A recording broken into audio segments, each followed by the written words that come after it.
కాగల కార్యం గంధర్వులు తీర్చారనేది పాత సామెత. ఇప్పుడు ఏ కార్యాన్నైనా నిర్విఘ్నంగా పూర్తి చేస్తున్న ఘనతను కృత్రిమ మేధ సొంతం చేసుకుంది. భగవంతుడి సృష్టిలో మనిషి గొప్పవాడైతే మానవ సృష్టిలో ఆర్టిఫిషియల్ ఇంటెలిజెన్స్ మహోన్నతమైంది. ప్రస్తుతం మనం ఉన్నది కూడా కృత్రిమ మేధ కాలంలోనే. ఎక్కడ చూసినా ఆర్టిఫిషియల్ ఇంటెలిజెన్స్ ఏఐ గురించే చర్చ సాగుతోంది. ప్రతి రంగంలో ఏఐ ప్రవేశిస్తోంది. తన శక్తి సామర్థ్యాలు ప్రదర్శిస్తూ ప్రపంచాన్నే అబ్బురపరుస్తోంది. అయితే ఇది ప్రారంభం మాత్రమేని, రాగల కాలంలో మరిన్ని అద్భుతాలు ఏఐ ద్వారా ఆవిష్కృతమవుతాయని నిపుణులు అంటున్నారు.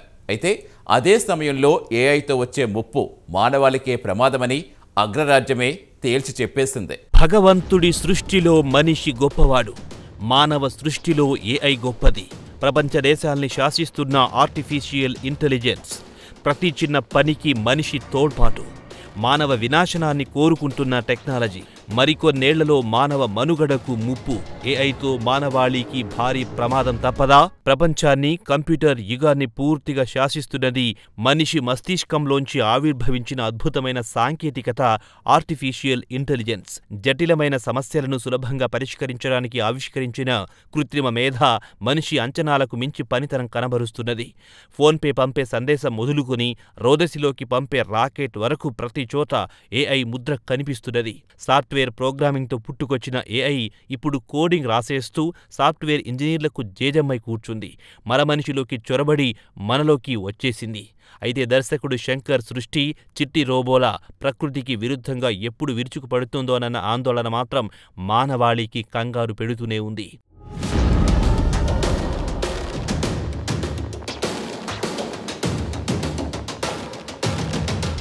ప్రపంచవ్యాప్తంగా పెరుగుతున్న టెక్నాలజీ కొత్త అవకాశాలను అందిస్తుంది. అయితే ఇటీవల కాలంలో ఆర్టిఫిషియల్ ఇంటెలిజెన్స్ మాత్రం ప్రజలను భయపెడుతోంది.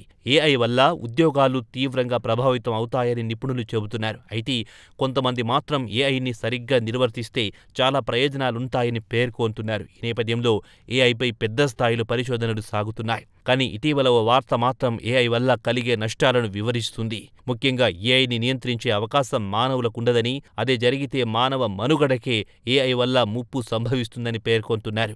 ఏఐతో ఎన్ని ప్రయోజనాలున్నాయో అంతకంటే ఎక్కువ ప్రమాదాలు కూడా తలెత్తే అవకాశముందని ఎంతోమంది నిపుణులు హెచ్చరిస్తున్నారు.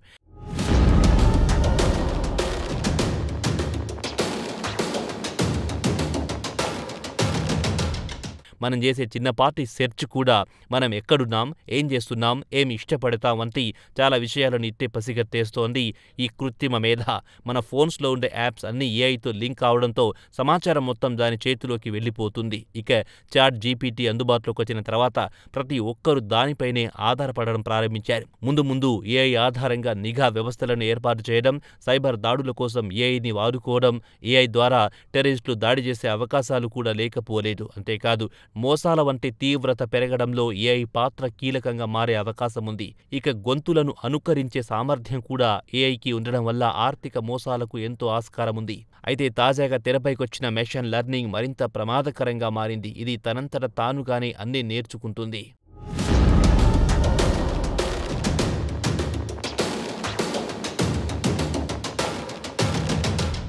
ఏఐతో అనుసంధానమైన రోబోలు మెషిన్ లెర్నింగ్లో భాగంగా ఒకదాన్ని మించి మరొకటి నేర్చుకుంటూ ఉంటాయి. దీంతో సూపర్ ఇంటెలిజెన్స్గా మారి అవి మనుషులకిచ్చే ఆదేశాలను బేఖాతరు చేయడం మొదలెడతాయి. ఫలితంగా మానవాళి మనుగడకే ప్రమాదం ఏర్పడే అవకాశం లేకపోలేదు.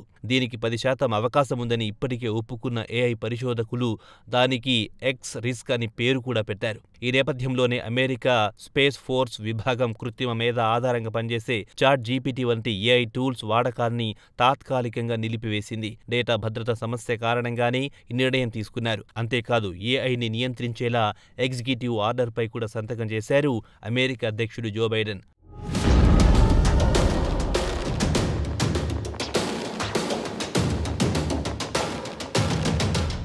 ఇందులో భాగంగా ఆర్టిఫిషియల్ ఇంటెలిజెన్స్ వల్ల కలిగే నష్టాలను నివారించేందుకు అవసరమైన కొత్త ప్రమాణాలను సిద్ధం చేస్తారు. ఈ తరుణంలోనే బ్రిటన్లో తొలి ఏఐ సేఫ్టీ ఇన్స్టిట్యూట్ను ఏర్పాటు చేయనున్నట్లు ప్రకటించారు ఆ దేశ ప్రధాని రిషి సునాక్. ఏఐ టెక్నాలజీ వల్ల సూపర్ ఇంటెలిజెన్స్ వంటి ప్రమాదాలు పొంచి ఉన్న నేపథ్యంలో ఈ నిర్ణయం తీసుకున్నారు. కృత్రిమ మేధ ఓ ఆయుధం, మనిషేమో స్వార్థపరుడు. పోటీతత్వం, వస్తు వినిమయం రాజ్యమేలుతున్న ఈ రోజుల్లో సాంకేతికత ఎవరి చేతిలో రాక్షస రూపం ధరిస్తుందో ఊహించలేం. ప్రభుత్వాలు, వైజ్ఞానిక సంస్థలు, ప్రపంచ దేశాల సమాఖ్యలు అన్నింటికి మించి సమాజం కొన్ని ఖచ్చితమైన నిబంధనలు రూపొందించుకుని వాటిని ఖచ్చితంగా పాటించినంత కాలం మనం సురక్షితంగా ఉన్నట్టే.